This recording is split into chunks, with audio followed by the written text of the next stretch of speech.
अस्सलाम वालेकुम नाजरीन, welcome back to my YouTube channel. आज की वीडियो में मैं आपको बताऊंगी कि बारिशों के बारे में एक नई अहम खबर आ चुकी है कि दोबारा से बारिशों का स्पेल कब से स्टार्ट होना है और इसका दौरानिया कितना होना है। तो ये सब जानने के लिए हमारी वीडियो को कंप्लीट देखिएगा और अगर अभी तक आपने हमारे चैनल को सब्सक्राइब नहीं किया तो बेल आइकॉन को प्रेस करके हमारे चैनल को सब्सक्राइब कर लें ताकि नए आने वाली हर वीडियो सबसे पहले आप तक पहुँचे। नाजरीन, महकमा मौसमियात के जो डायरेक्टर हैं उनका नाम सरदार सरफराज है। उन्होंने इससे रिलेटेड एक अहम बयान जारी किया है जिसमें उन्होंने कहा है पहले के बारिश के स्पेल के बारे में सबको आगाह कर दिया था और उसी के हवाले से बारिशें बहुत ज़्यादा हुई और कुछ जगह पर सैलाब भी आया।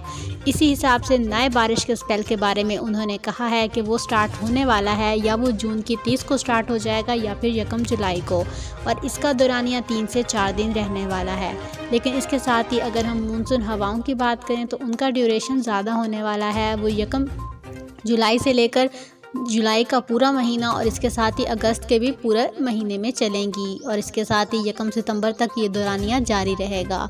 अगर आपको इससे रिलेटेड कोई भी बात समझ में ना आई हो तो कमेंट सेक्शन में पूछ लीजिएगा। इस सब के साथ इजाज़त चाहती हूँ। अल्लाह हाफिज़।